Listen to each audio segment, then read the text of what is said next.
Hello students, welcome back to my YouTube channel the genius physics. Students, आज हम एक electrodynamics की next topic करने जा रहे हैं। वो टॉपिक है हमारे पास Gauss law in the presence of dielectric. Gauss law हम डिस्कस करेंगे जब हम किसी डाइलेक्ट्रिक मटेरियल को किसी फील्ड में प्लेस करते हैं। हमने प्रीवियस लेक्चर्स में differential form of Gauss law पढ़ा था। वो हमारे पास आया था कि divergence of electric field is equal to rho upon में एप्सिलॉन नॉट। हमने ये चीज पढ़ी थी। ओके, ये एक अलग केस है। अभी केस क्या है, हमारे पास एक डाइलेक्ट्रिक मटेरियल है। उस डाइलेक्ट्रिक मटेरियल की बेसिस पर हमें गॉस लॉ डिस्कस करना है। एक्चुअली प्रोसेस क्या है, हम प्रोसेस में एक लेते हैं डाइलेक्ट्रिक मटेरियल। हम उस डाइलेक्ट्रिक मटेरियल को प्लेस करते हैं किसी एक्सटर्नल इलेक्ट्रिक फील्ड में। सपोज करें हमारे पास ये dielectric material, this dielectric material is placed in a electric field. हमने इस डाइलेक्ट्रिक मटेरियल को प्लेस किया है इस इलेक्ट्रिक फील्ड में। देखिए, डाइलेक्ट्रिक मटेरियल प्लेस करते हैं हम इलेक्ट्रिक फील्ड में, तो इसमें दो टाइप्स की चार्जेस इंड्यूस होती हैं। डाइलेक्ट्रिक का मतलब होता है एक insulator material which is not conducting material. हमने क्या किया, इस डाइलेक्ट्रिक मटेरियल को प्लेस किया है एक एक्सटर्नल इलेक्ट्रिक फील्ड में। जब हम इसको इलेक्ट्रिक फील्ड में क्रिएट रखते हैं तो यहाँ पर दो टाइप्स की चार्जेस इंड्यूस होती है। एक होती है हमारे पास फ्री बाउंड चार्ज डेंसिटी और एक होती है हमारे पास जस्ट बाउंड चार्ज डेंसिटी। एक होती है हमारे पास वॉल्यूम बाउंड चार्ज डेंसिटी और एक होती है हमारे पास volume free bound charge density. इसको शो कर दें रो एफ।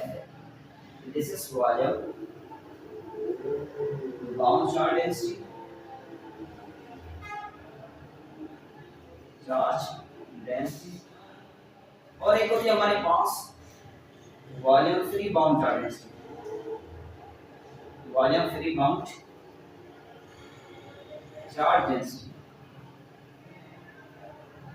तो देखिए यहाँ पर एक्चुअली वो क्या है, जैसे हमने इस मटेरियल को इस फील्ड में रखा है तो यहाँ पर दो टाइप्स की चार्जेस इंड्यूस हुई है। तो इसका मेन कॉज क्या हुआ, the main cause of induction of these charges. इन दो चार्जेस के पैदा होने का जो सबब है, जो रीजन है, जो कॉज है, वो क्या है, वो है एक्सटर्नल इलेक्ट्रिक फील्ड, वो है पोलराइजेशन। वो क्या है, वो पोलराइजेशन। जब ये मटेरियल पोलराइज हुआ है तो पोलराइज होने के बाद इसमें दो टाइप्स की चार्जेस क्रिएट हुई है। ओके, तो मेन सबब क्या हुआ कि इन चार्जेस के क्रिएट होने का जो मेन कॉज है वो क्या है, वो है पोलराइजेशन। और जो पोलराइजेशन का कॉज क्या है, this is electric field, this is external electric field. तो हमारे पास जो टोटल चार्ज डेंसिटी होगी वो क्या होगी, वो होगी इन दोनों का सम। क्या होगी, इन दोनों का सम होगी। तो इनको मैं सिंपलीफाई करके इधर लिख सकता हूं कि हमारे पास जो टोटल वॉल्यूम चार्ज डेंसिटी है वो बराबर है रो बी प्लस में rho F.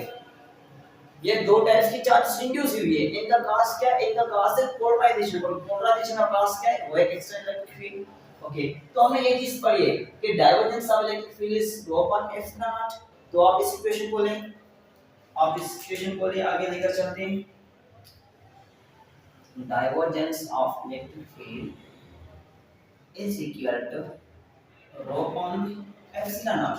Now you are well known that, आप अभी अच्छी तरीके से जान चुके हैं कि हमारे पास यहाँ पर क्या है, दो टाइप्स की चार्जेस इंड्यूस हुई है।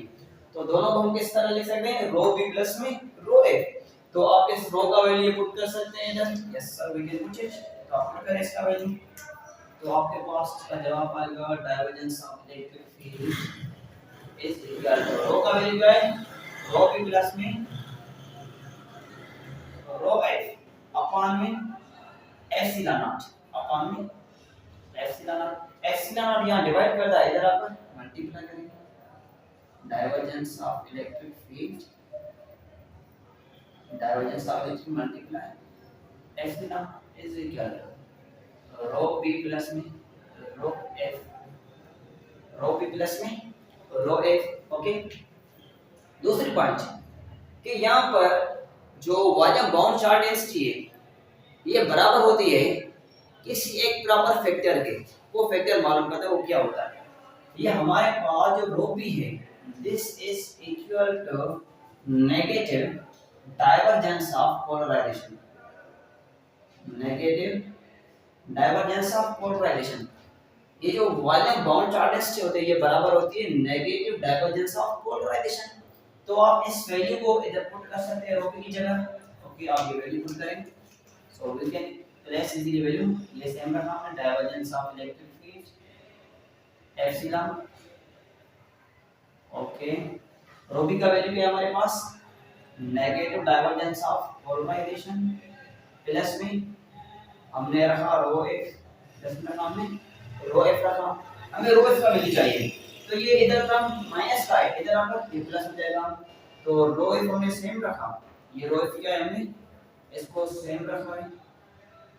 फिर क्या है हमारे पास divergence of electric field epsilon, plus में ये टर्म इधर माइनस का है, इधर आपका ये प्लस का हो जाएगा। तो ये हो जाएगा डाइवर्जेंस ऑफ पोलराइजेशन, यहाँ पर नेगेटिव का, इधर आपका प्लस का होगा। सिंपल स्टेप है। आप क्या कर सकते हैं, यहाँ पर आप देख सकते हैं कि ये यहाँ पर जो डाइवर्जेंस है दोनों में कॉमन है, तो आप डाइवर्जेंस कॉमन ले सकते हैं। ये डाइवर्जेंस है ना, आप डाइवर्जेंस कॉमन ले सकते हैं, दोनों डाइवर्जेंस अवेलेबल है, so we can take easily common this divergence. तो आप डाइवर्जेंस कॉमन ले लें, तो हमारे पास ये आएगा रो एफ डाइवर्जेंस हमने कॉमन ले लिया। ओके, रिमेनिंग क्या बचा, ई एप्सिलॉन नॉट प्लस में polarization, E epsilon naught plus में पोलराइजेशन। ओके, तो आप इस इक्वेशन पर थोड़ा सा फोकस करेंगे, दिस मोस्ट इंपॉर्टेंट इक्वेशन, ठीक है। इस इक्वेशन को रायगा नहीं होने देंगे, ये समझनी है बात यहाँ, क्योंकि यहाँ पे जो आगे रिलेशंस है इनसे कनेक्टेड एक और टॉपिक है, इसी पॉइंट पर है वो, ठीक है। तो आप ये पॉइंट समझने की कोशिश करें। तो हमने जस्ट डाइवर्जेंस कॉमन लिया है, तो हमें रिमेनिंग क्या बचा ब्रैकेट में, electric field product epsilon naught plus में पोलराइजेशन। तो ये सारा टर्म बराबर होता है, ये सारा टर्म बराबर होता है इलेक्ट्रिक डिस्प्लेसमेंट के। This whole term is equal to D factor, ये डी हमारे पास फैक्टर है, this is called electric displacement. तो हम इसको लिख सकते हैं rho F is equal to divergence, इस सारे ब्रैकेट की जगह पर क्या पुट करेंगे, हम डी वेक्टर पुट करेंगे, this is called electric displacement, this is called electric displacement. तो ये हमारे पास Gauss law in terms of dielectric, जब हम डाइलेक्ट्रिक को प्लेस करते हैं तो उसी केस में हमारे पास ये आता है गॉस लॉ। तो इस पर अभी जो हमने एग्जाम्स दिए हैं उसमें भी आया था, पास्ट ईयर्स के जो पास्ट पेपर्स आप सॉल्व करेंगे तो उसमें मल्टीपल टाइम्स गिवन है। तो ये क्वेश्चंस आते रहता है, सेम पैटर्न में आप यही फॉलो करेंगे, यही बेस ने फॉलो करवाया था, हमने भी यही फॉलो किया है, ठीक है। तो मैं कोशिश करके पास्ट पेपर्स को भी नजर में रख करके टॉपिक्स को सॉल्व करूंगा, ठीक है। तो पॉइंट हमारे पास ये है this differential form of Gauss law when dielectric is placed, जब डाइलेक्ट्रिक प्लेस किया है तो उसी केस में हमारे पास ये है differential form of Gauss law when dielectric is placed. Okay, तो सिंपली क्वेश्चन दे सकता है, एक क्वेश्चन दे सकता है कि फ्री बाउंड चार्ज डेंसिटी की टर्म्स में गॉस लॉ को एक्सप्लेन करें, क्या कहेगा। अभी जो हमारे पास क्वेश्चन है ना 2K24 में जो क्वेश्चन है हमारे पास जो पेपर में आया वो किस तरह आया था कि आप गॉस लॉ को एक्सप्लेन करें इन terms of free bound charge density. Okay, volume free bound charge density के टर्म्स में एक्सप्लेन करें, या हो सकता है इस तरह है कि आप इसको इलेक्ट्रिक डिस्प्लेसमेंट की टर्म्स में एक्सप्लेन करें, ठीक है। तो डिफरेंट वे से इसके क्वेश्चंस आ सकते हैं। ओके, ये क्लियर हो गया। ओके, ये नोट करें, जस्ट वन में वीडियो चेक कर। ओके चलो, ओके। तो अभी आप इस फैक्टर पर फोकस करें कि हमने इलेक्ट्रिक डिस्प्लेसमेंट लिया, अभी आप इस पॉइंट पर हैं। अगर आपसे सिंपली कहे कि आप differential form of Gauss law करें explain in terms of direct, तो आप इसको इधर ही छोड़ देंगे, इतनी डेरिवेशन सिंपली। ओके, अब क्या कहें, इसको लें आगे डाइलेक्ट्रिक को, सो डाइलेक्ट्रिक नहीं बल्कि ये इलेक्ट्रिक डिस्प्लेसमेंट किसकी इक्वल है, E एप्सिलॉन नॉट प्लस में polarization, A electric field epsilon naught plus में पोलराइजेशन। ये हमारे पास क्या है, इलेक्ट्रिक डिस्प्लेसमेंट का फार्मूला है। अभी थोड़ा सा इस पर फोकस करेंगे कि ये किस तरह आया है, हम इससे क्यों लिया है, इनसे क्या फायदा होगा, ठीक है। अभी थोड़ा सा इस पर फोकस करते हैं, मैं इसको रिमूव कर दूं, इस चीज को थोड़ा रिमूव कर दें।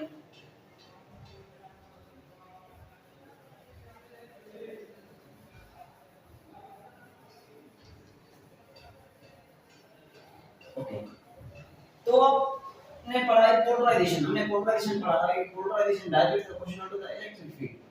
हमने क्या किया था, इसको रिमूव करके प्रोपोर्शनल खत्म करके दो कांस्टेंट दिए थे। ये हमारे पास epsilon naught permittivity of free space या permittivity of vacuum, this is called electric susceptibility. हमने प्रीवियस लेक्चर में डिस्कस कर लिया, this is called electric susceptibility. ये क्या है हमारे पास, ये है इलेक्ट्रिक फील्ड। तो जो पोलराइजेशन का वैल्यू है हम ये वैल्यू इधर पुट कर सकते हैं। ओके, तो आप इसका वैल्यू पुट करें इलेक्ट्रिक डिस्प्लेसमेंट की जगह पर, तो आप इसका वैल्यू पुट करें सिंपली कि हमारे पास ये सेम वेक्टर है एप्सिलॉन नॉट सेम। पोलराइजेशन का वैल्यू क्या है, Ga। ये क्या है हमारे पास, इसको कहते हैं इलेक्ट्रिक सस्पेसिबिलिटी, सस्पेसिबिलिटी, ठीक है। ये हमारे पास क्या है, इसको और भी कहा जाता है जिससे काय काय, और भी ये भी कहा जाता है जिससे ची काय इलेक्ट्रिक सस्पेसिबिलिटी, इसके ये नाम सब अलग है, ठीक है। ये हमारे पास आ जाएगा E एप्सिलॉन। अच्छा ये देखिए यहाँ पर कुछ कॉमन है, E एप्सिलॉन यहाँ पर भी है और E एप्सिलॉन यहाँ पर भी है, तो हम इनको कॉमन लेते हैं। E एप्सिलॉन हमने कॉमन ले लिया, रिमेनिंग क्या बचा, रिमेनिंग हमारे पास यहाँ पर बचा 1 प्लस में यहाँ पर क्या बचा, यहाँ पर बचा 1 प्लस का 1 प्लस में का। ओके, तो आप इसको कह सकते हैं this is electric displacement, this is called electric displacement. और दूसरी पॉइंट कि हमारे पास ये जो सारा टर्म है this is called as actually relative permittivity. ये क्या हमारे पास, this is the relative permittivity, तो हम इसको लिख सकते हैं this is epsilon R, this is epsilon R. ये हमारे पास क्या एक रिलेटिव परमिटिविटी तो बिहेव करती है, तो हम इसको शो कर सकते हैं एज अ, ये हमने डिस्प्लेसमेंट से रखा डी एप्सिलॉन, इसको हम लिख सकते हैं कि this is relative permittivity, this is relative permittivity. तो हमारे पास ये आ गया इलेक्ट्रिक डिस्प्लेसमेंट। और रिलेटिव परमिटिविटी किसकी इक्वल होती है, relative permittivity is equal to permittivity of any medium permittivity of free space. तो परमिटिविटी ऑफ एनी मीडियम किसके इक्वल होती है, this is equal to product of relative permittivity and epsilon naught. ये यहां divide कर दिए, इधर आकर मल्टीप्लाई करेंगे E r into F E epsilon naught. Okay, तो ये क्या है हमारे पास परमिटिविटी ऑफ एनी मीडियम, तो product of relative permittivity and permittivity of free space is equal to permittivity of any medium. So here we can replace this permittivity by any medium, तो हम इसको रिप्लेस कर सकते हैं by permittivity of any medium. Electric displacement से ये किसके इक्वल है, ये आपको ये चीज गिवन है epsilon equal to S E और epsilon multiply permittivity of free space, तो ये बराबर है E into permittivity of any medium, permittivity of any medium. This is actually a electric displacement. ये क्या हमारे पास, ये हमारे पास इलेक्ट्रिक डिस्प्लेसमेंट है। ओके, तो हमने इलेक्ट्रिक डिस्प्लेसमेंट मालूम कर लिया और differential form of Gauss law भी मालूम कर लिया इन द प्रेजेंस ऑफ डायरेक्ट। अगर आपसे कहा जाए कि find out the integral form of Gauss law when a direct is placed, जब हम डायरेक्ट को प्लेस करते हैं तो उसी केस में आप ड्राइव करें integral form of Gauss law, तो सिंपल है नो मैटर। तो ये चीज नोट करते जाएं, ये हम बताएंगे। Now we are going to focus about the integral form of Gauss law. तो आप इसको लें जिस तरह मैंने आपको पहले बताया था कि जो हमने पढ़ा था divergence of electric field is equal to rho one epsilon naught. फिर हमने क्या किया, मटेरियल को रखा डायरेक्ट मटेरियल है उसको इलेक्ट्रिक फील्ड में रखा, तो वहां पर दो टाइप्स की जो है ना चार्जेस क्रिएट हुए, तो फिर हमने क्या किया उनको उनका सम यहां पर रखा है। अब क्या करते हैं, जो अभी मिला है उसी में से ड्राइव करते हैं, इसी में से ये ड्राइव हुआ है और इसमें से ये ड्राइव है, और फिर क्या होगा इसी में से इंटीग्रल फॉर्म ड्राइव करेंगे, एक चेन बनी हुई है, थोड़ा सा कॉन्सेप्ट है, ठीक है। तो आप इसको लें, now we are going to focus on the now integral form. Okay, तो आप ये लें rho f is equal to divergence of electric displacement. हमें क्या चाहिए, इसका इंटीजर फॉर्म। जब इंटीजर फॉर्म होता है तो हम क्या करते हैं, इन दी इसकी क्या करते हैं, जो है ना वॉल्यूम इंटीग्रेशन करते हैं। क्या करते हैं, वॉल्यूम इंटीग्रेशन करते हैं।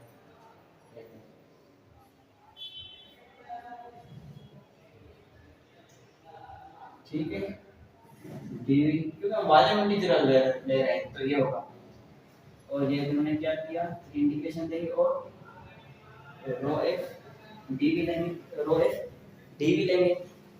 वॉल्यूम, इसमें कोई परेशानी की बात नहीं, क्या है हमारे पास ये वॉल्यूम इंटीग्रेशन है। तो वॉल्यूम के लिए हम तीन इंटीग्रेशंस देंगे, क्योंकि वॉल्यूम क्या है, एल क्यूब होता है। तो एक कितने इंटीग्रेशंस देंगे, तीन देंगे। यहां पर भी तीन देंगे। ओके, और दूसरी पॉइंट ये सेम रखें, divergence of electric displacement DV. और ये आपको बात माइंड होनी चाहिए, यहां मैं इधर लिखता हूं फॉर्मूला पर रहना। आपने ये चीज पढ़ी है कि हमारे पास जो वॉल्यूम चार्ज डेंसिटी होती है वो किसके इक्वल होती है, this is equal to dq upon dv। और जो हमारे पास dq होती है किसके इक्वल होती है, dq मतलब चार्ज डेंसिटी। यहाँ पर क्या है, फ्री, तो आप यहाँ पर F दे दे, यहाँ पर भी फ्री चार्ज दे दे। ठीक है, सिंपल है। ओके, अगर हमें चाहिए चार्ज तो dqf रो f dv करते हैं, तो रो f dv कर दे तो सिंपली आप इस वैल्यू को इधर प्लेस कर सकते हैं। ये हमारे पास गिवन है तो वहां लिख सकते हैं आप qf फ्री चार्ज डेंसिटी। समझ में नहीं, नहीं सर, सिंपल है। हमारे पास क्या हो रहा है, free charge density volume charge density किसके इक्वल होती है, charge per unit volume. Okay, तो हमें क्या चाहिए, फ्री चार्ज डेंसिटी। यहाँ पर तो हमने क्या लिया है, रो एफ और qf लिया। सिंपल है, qf चाहिए तो क्या करते हैं, ये इधर आकर डिवाइड करता है, इधर आकर मल्टीप्लाई करेगा, तो सिंपल मल्टीप्लाई करता है। तो हमारे पास जो रो एफ डीवी किसके इक्वल हुआ, यहाँ पर ये हमारे पास बराबर हुआ किसके, ये बराबर हुआ है हमारे पास free charge density, total free charge density के बराबर हुआ है। ओके, हम यहाँ यूज करते हैं डाइवर्जेंस थ्योरम। यहाँ पर हम यूज करते हैं डाइवर्जेंस थ्योरम। डाइवर्जेंस थ्योरम क्या होता है वो मैं लिखता हूँ, सिंपल थ्योरम है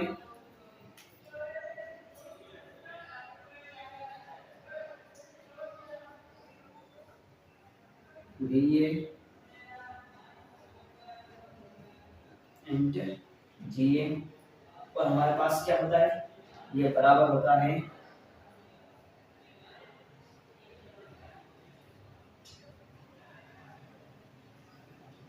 जस्ट 1 मिनट में वीडियो को अपने चेक कर रहा हूँ, वीडियो में शायद ओके भैया चले। ओके ठीक, ओके तो हमारे पास ये आ गई अकॉर्डिंग टू डाइवर्जेंस थ्योरम। ये क्या हमारे पास डाइवर्जेंस थ्योरम है, ये पॉइंट्स नोट कर लो, यहाँ ग्रीन पेंस ले। ये हमारे पास क्या है, this is divergence theorem. Divergence theorem के मुताबिक हमारे पास ये क्या होता है, divergence of A vector bracket dA close integration, और ये होगा a डॉट dA, ये थोड़ी इंटरेक्शन कर देना है डॉट dA। ओके, तो अब देखिए ये क्या है, ये सेम है कंडीशंस, कुछ सेम ही कंडीशंस हैं। आप इस a की जगह पर क्या पुट करेंगे, इलेक्ट्रिक डिस्प्लेसमेंट, यहां मैं लिखता हूं, फिर आप पुट करेंगे।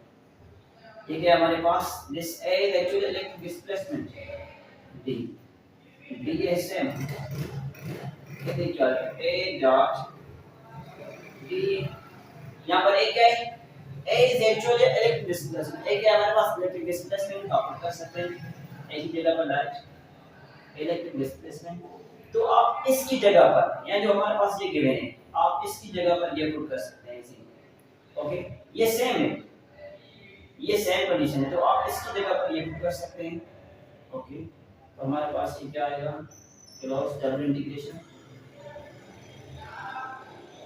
d a equal total free charge density, total free charge density. तो हमारे पास ये रिलेशन आ गया, this is called integral form Gauss law. ये हमारे पास क्या है, गॉस लॉ का इंटीग्रल फॉर्म है। आप इसको भी वेरी कर सकते हैं अगर वेरी करना चाहें तो, बट ये इनफ होगा, ठीक है। आप इसको ज़्यादा सा आगे पीछे लाने की कोशिश ना करें, ये सिंपल कॉन्सेप्ट आप सेट कर लें, ठीक है। I think that's will be enough. आप नोट करें, अगर क्वेश्चन तो आप कमेंट कर सकते हैं, ओके। आप जल्दी में नोट करें, जल्दी करें, ओके, नोट कर लें, ठीक है। तो ये हमारे पास फाइनल हो चुका है, differential form of Gauss law, integral form of Gauss law, as well as we discussed about the electric displacement. हमने electric displacement भी discuss कर लिया, okay? So yes, if you have any question, you can comment. Okay, thank you.